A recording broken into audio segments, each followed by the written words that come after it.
People say I talk about some weird stuff, some far-out stuff. But how about that chair that you're sitting in isn't solid? How weird is that? This reality is nothing like we think it is. When I saw what Icke is doing, I was a bit jealous on him. Wow, look at what this guy's doing. I don't know if anybody else could do it but him, actually. We are in a period now where speaking your truth is not just important, it's utterly crucial to where humanity goes from here. The world needs renegades, and it needs them now. So what is your take on the latest developments surrounding Julian Assange and his arrest? Well, it was the most predictable thing you can imagine. It's just been a matter of time and wearing away the new president of Ecuador until he agreed.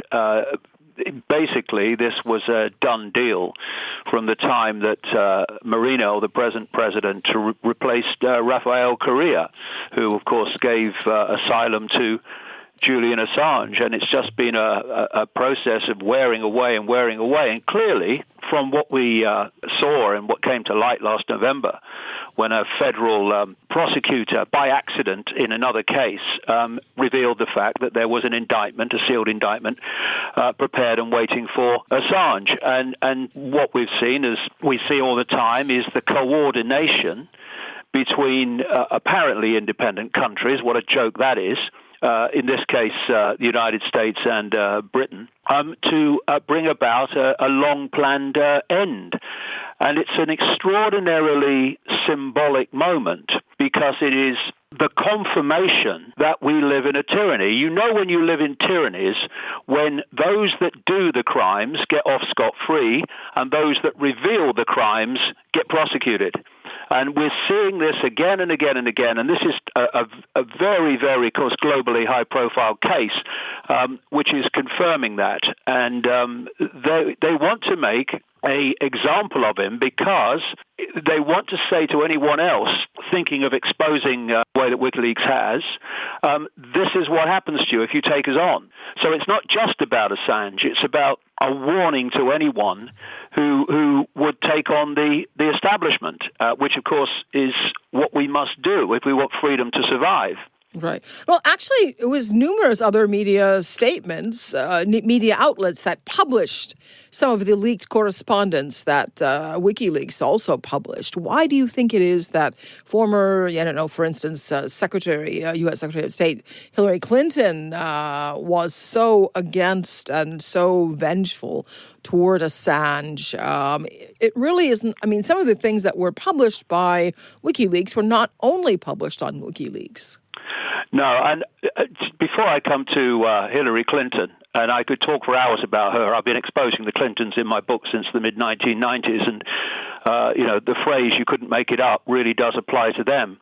But I was reading an article today in the New York Times by a lady called Michelle Goldberg. The headline is Assange's arrest a threat to the free press? Well, clearly we don't have a free press. The press is a propaganda arm of the establishment overwhelmingly. But what she's saying is it's basically okay and he deserves his fate so long as he's only prosecuted for hacking offenses and not for publishing the information. Because, of course, if they go down that road eventually, and they're trying to avoid it in the public arena at the moment, that, as you rightly point out, opens up the wider press that also publish the same things. And, the reaction of the media in America, particularly, has been utterly disgusting to this arrest. I mean, talk about turkeys voting for Christmas. They are supporting something and saying, it's okay as long as it don't affect us. When actually this is the step-by-step, tick, tick, tick, what I call the totalitarian tiptoe to the erosion of all media freedom, including theirs. In terms of Hillary Clinton, well, of course, she's extraordinarily miffed because some of the things that WikiLeaks revealed during the election campaign against Trump very, very much affected, I'm sure, a lot of people voting for her. This is, again, we come back to the same subject, the same theme. When you do something, if not illegal, then despicable, and that's what the WikiLeaks revelations made clear, that you manipulate your fellow Democratic presidential candidate, in this case Bernie Sanders, to make sure that they can't win. You manipulate through the party engine that he can't win.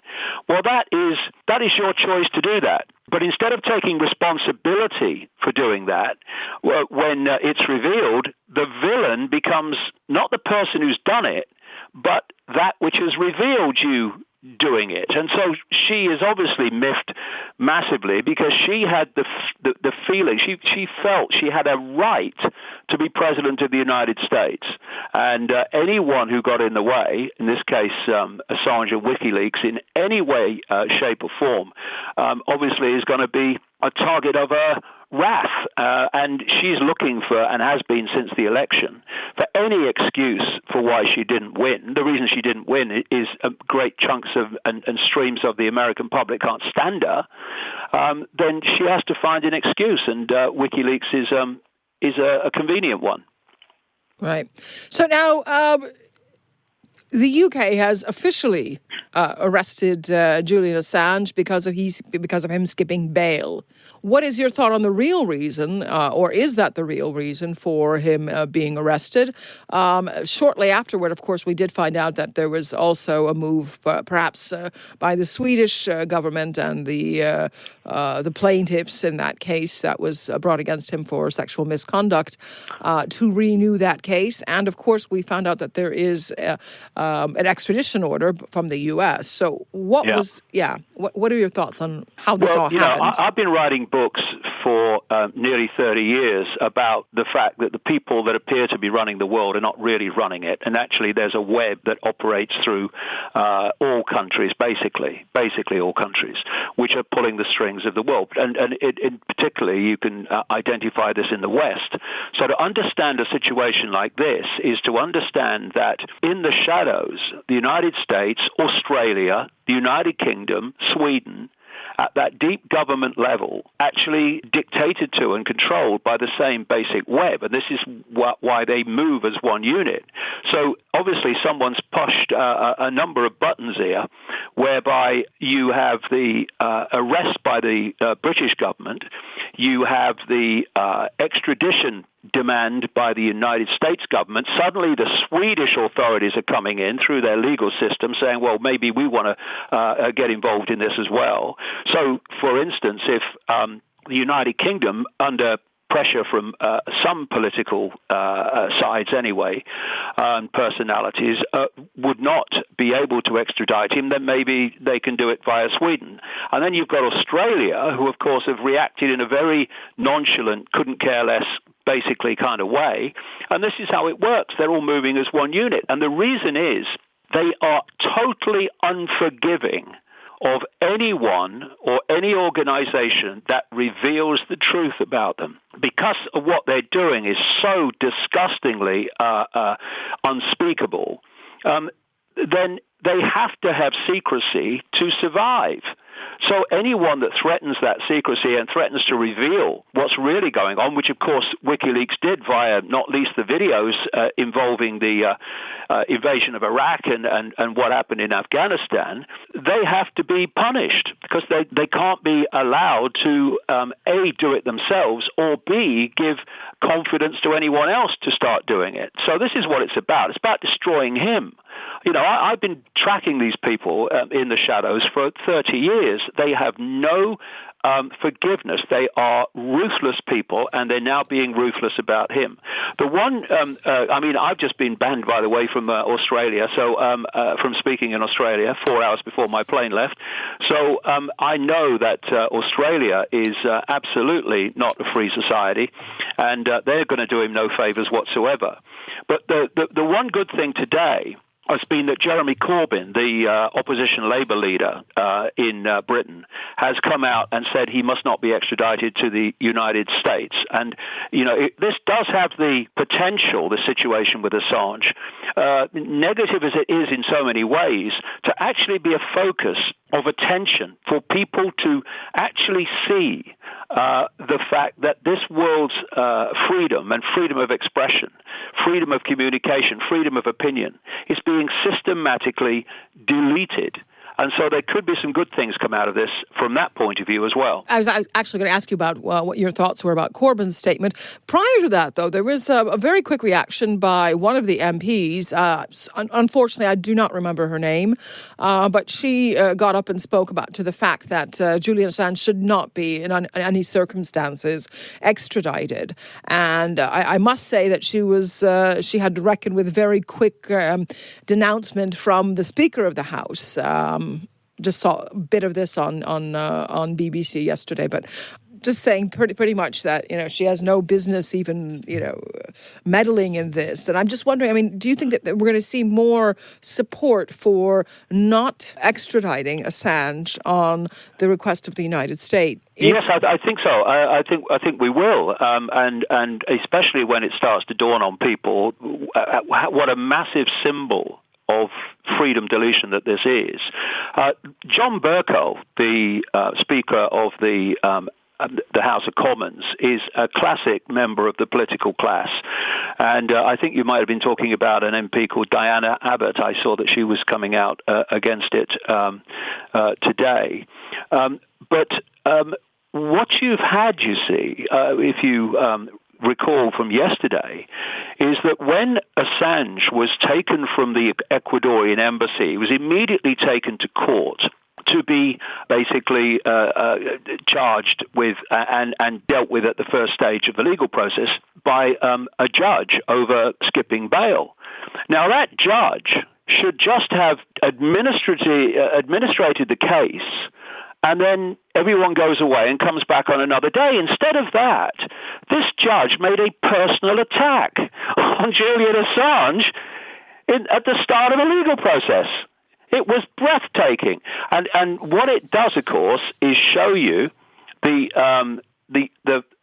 bias that he's going to face now in the legal system and in the legal process. And what it requires is a very large number of voices coming out in defense of freedom.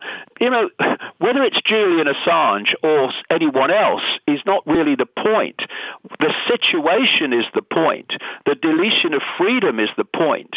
And therefore, it's not about defending even Julian Assange, who is the personality in this case. It's defending basic freedom and human rights.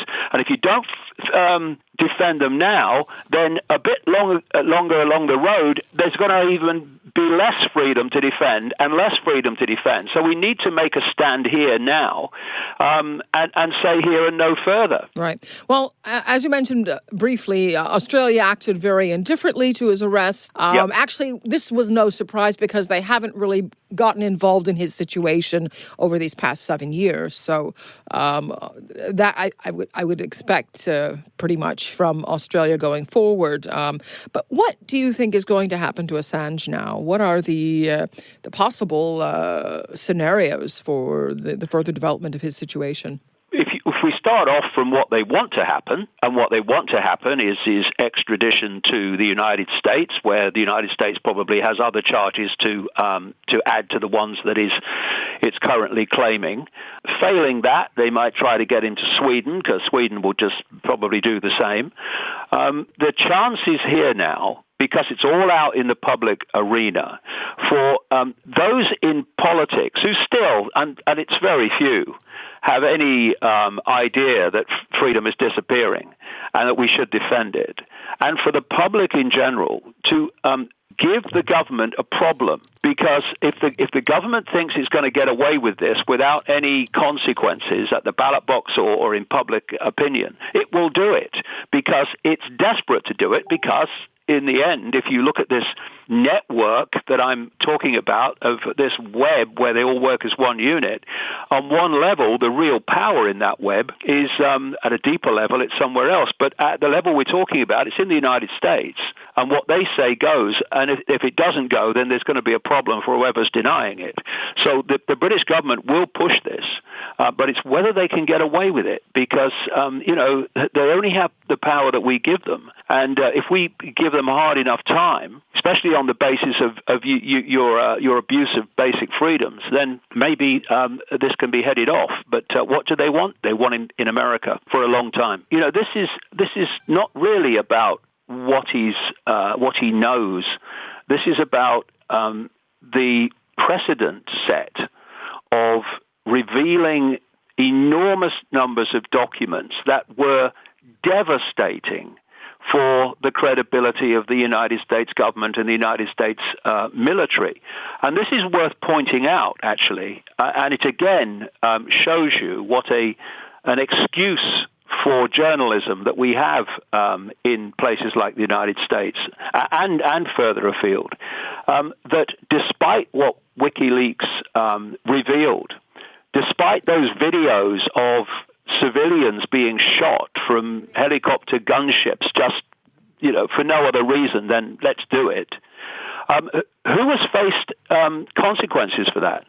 Nobody's faced consequences for that at all. The person who reveals it, or the organization that revealed it, led by Assange, he's now getting the consequences. In fact, 7 years of consequences. He's basically imprisoned for 7 years in the Ecuadorian embassy. And this is the topsy-turvy, inverted world that we live in.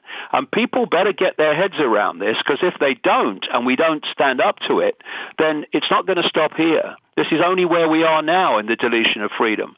Where they want to go would make your hair curl. Okay. Thank you so much for joining me. I've been talking to David Icke, political commentator and media personality. Unfortunately, we're out of time. Have to go to news now. The world needs renegades, and it needs them now.